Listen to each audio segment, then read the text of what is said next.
Hello and welcome to the Love Talk Show. Together but not in sync. This is a picture that we see very common nowadays between couples, whether dating or married.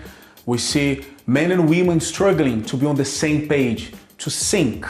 And that is exactly what we're going to be covering in today's show, whether it's possible to be in a relationship, to be together, and yet not be in sync, Rafael. Yeah, many couples, when they are dating, the chemistry between them is so strong, they get along so well that they think this is going to work. It's impossible that down the line this is going to change. But they find themselves after marriage, after a few years, that chemistry that they had in the beginning seem not to be there anymore. They are together, they are trying to make the relationship work, but for some reason they can't be in sync, they can't understand each other. So we're going to explore that today, and in order to shed a light on today's topic, we had Ezra Rogan and his wife Linda share with us exactly that, how they managed to turn that around. They were not very much in sync, even after the wedding. They've been married around 9 years, if I'm not wrong, and they went through that, but now they managed to be synced, synchronized. So let's take a look, and after that we're going to come back and share a little bit more of our views. Hi, Zorogan, Linda, how are you doing? Very well, thank you. Good. So we would like to know, how were the first few months and years of your marriage? You've been married for 9 years now. So how were the first few months and years? The time of, as we know, adaptation, getting to know each other a bit more, getting in sync with each other. Even though we have the dating period to know each other, but we know that after you get married, that's when things really get real. So tell us a little bit about the beginning of your marriage. Everything that strikes me, like for the first ever, when I got married with Linda, is, I'll never forget, is when we went out shopping together. Because when I was single by myself, okay, I wasn't the best cook, I'm not the greatest cook, so I was used to just going to get chocolates, bars, and the wrong kind of food, I recognized that in there. So I just had that in my mind. So the first day I remember we was going shopping, and I was throwing everything in there. My wife was just looking at me like, she didn't say nothing. I was like, okay, she understands this is how we shop. But then she says, is this it? I said, yeah, got the stuff there and that's it. And she was like, no, this is not it. This is not shopping. And she started to tell me to put things back. I said, why? I couldn't understand. But that was the first wake up call for me, because in my mind, I was just programmed and used to doing what I was doing, living by myself. So it never even crossed my mind about what my wife was capable of doing, wanting to do. From that, it led to what? What were the other things that you guys began to see that, you're not perhaps very much synced to the same, on the same page? Just jumping from what he just said, it was just like we were married now, but in his mind, and sometimes I have to be honest, even in my mind as well, it was like we still thought that we were single. So, and I'm thinking, he's doing things, he'll plan things, and then it's like he forgot I was there. Like what? Give me an example. He has to go somewhere or something about, he wants to watch a football match, and I'm thinking we need to spend time, and he's totally forgotten that there's two people out here. He's just thinking, it's him. Oh, let me go with my friends, we can go to watch football. And I'm thinking, but I'm here. I'm here with you. Would he give it the heads up, or he would just simply leave the house? He would normally say, oh, well, I'm going. I have to go, he has a friend that he likes to go football with occasionally. But those times we were newly married, and I was all excited, and I was thinking, okay. And he would just say, okay, we're gonna go. We've got bought tickets to go watch a football game, and I'm thinking, okay. And it got to the point where I'm not a football fan, to be honest, but I was trying to understand and do this, because he loves it. I said, okay, we love it. But it got to the point when I started hating football, because every time I saw the football, I just thought, it reminded you of some things, isn't it? It was taking away my time, and I just thought, this is not happening. And it was like we're pulling. He's thinking, I love football. What are you talking about? What's wrong with it? So whenever he wanted to watch a football match, he would just inform you I'm going. Yeah. I have tickets. I'll see you later. Pretty much that. Okay, when you said I'm going to watch, did you ever wonder what she was going to be doing in the meantime? I thought I'd just give her time to relax. I'll just, sometimes you presume. Sometimes presumption's not a good thing, because if you don't really talk about it, you find it, you just presume they're going to be okay. I mean, because I still had that state of mind of being single, it was okay to go. Because before I got married, she said one of my hobbies, she knew I liked football. So she says, I don't like football. So in my mind, I just never thought of inviting her. She just says, oh, look, it's once in a blue moon. I don't go every week, it's once in a blue moon, so it's part of it. So I didn't really, which I should have, consulted her in time, and looking back, I do understand that sometimes you don't, because you have a picture of marriage in your mind, and it's probably because of how I grew up. My mum and dad were married together, there were no problems, but they weren't the kind of romantic type, and unfortunately when you're dating, I can't say unfortunately, but you really do. It's like going for an interview, you show your best in the interview, but once you got married, sometimes it's like you've conquered, so you can kind of relax, which is... So while you're dating, do your utmost to conquer the woman or the man of your life, right? But later on...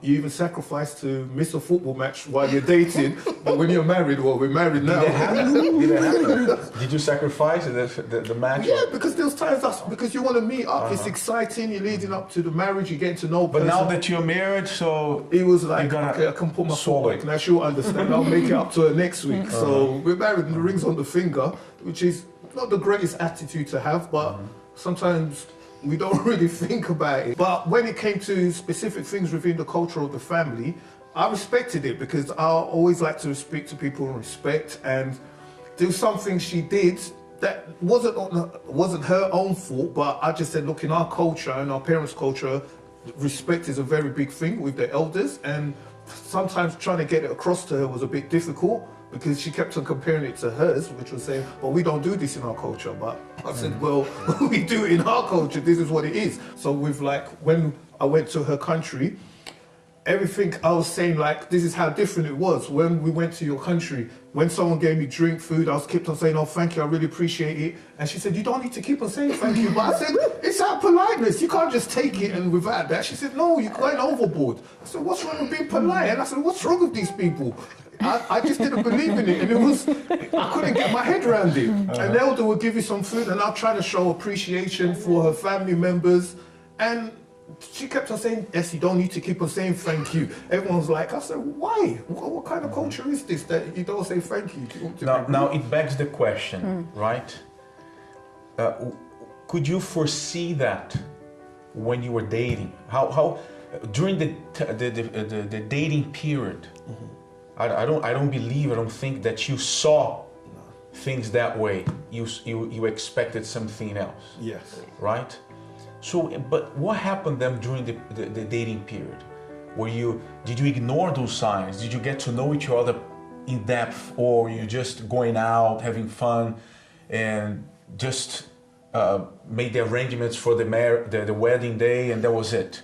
So how was it? How did that happen? I probably think it was more concerning going towards the wedding, preparing for the day. I didn't really think about the big picture of all the individual changes you have to make as a...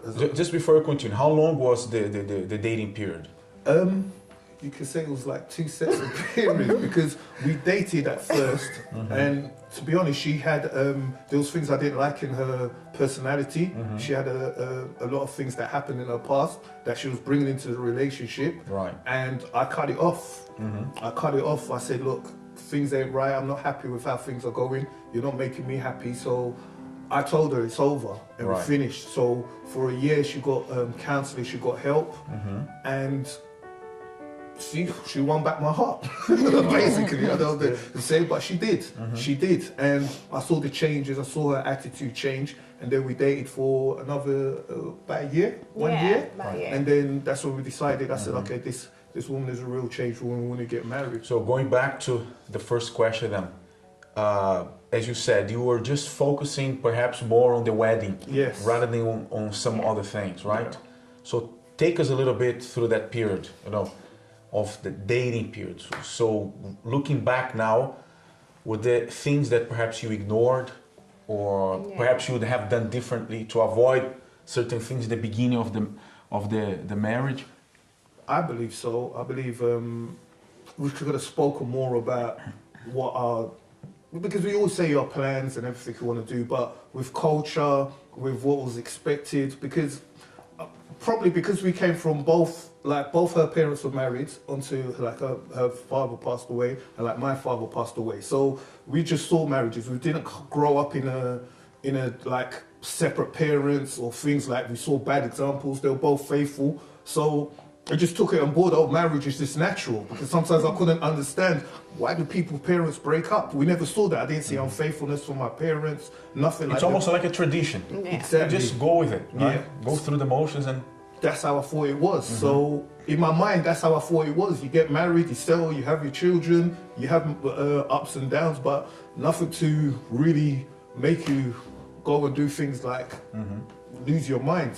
So during the dating period, I believe we could have spoken more, have a bit more understanding of what she expected from me, what I expected from her, and you learn in hindsight about things. I believe I started to learn more about her when we was engaged and we was preparing for the wedding. Because when the pressure is on, that's when you start to see the character of a real person coming out. So when the pressure started coming, there was times I was under pressure and I wasn't happy. She said, "Is that you really?" And I was like, "Yeah," because the pressure was on. We had a lot of things that we had to try and overcome leading up to the wedding. There was a lot of trials and tribulations leading up to it, personal things that we had to address. And the pressure was really, really, really getting on. And when you're under pressure, that's when you start to see the character of the person who you're about to marry. You see, one small experience, which was the experience of going shopping, buying groceries, triggered something as a Rogan. Okay, this is not what I thought. So it seems like it's going to be more complicated than I thought. So perhaps they took it for granted. So funny that it seems that when the grocery thing happened, that's when he finally realized, okay, I'm no longer single, I'm married. And some people, they are watching, they might think, but these are such a small things. You know, who will break up over things like that? But a huge problem that a couple has today didn't start with huge things like a betrayal. That situation in the supermarket was what triggered that in his mind. Okay, it's not what I thought. I'm not single. I can't do my own things anymore. I have someone to share, my life with. So it's not that they were having issues there. I don't know, the first 2, 3, 4, 5 years based on just buying food, going shopping. No, that was one thing that triggered, a sequence of many other events that they face in the relationship. For example, the idea of going to watch a soccer match.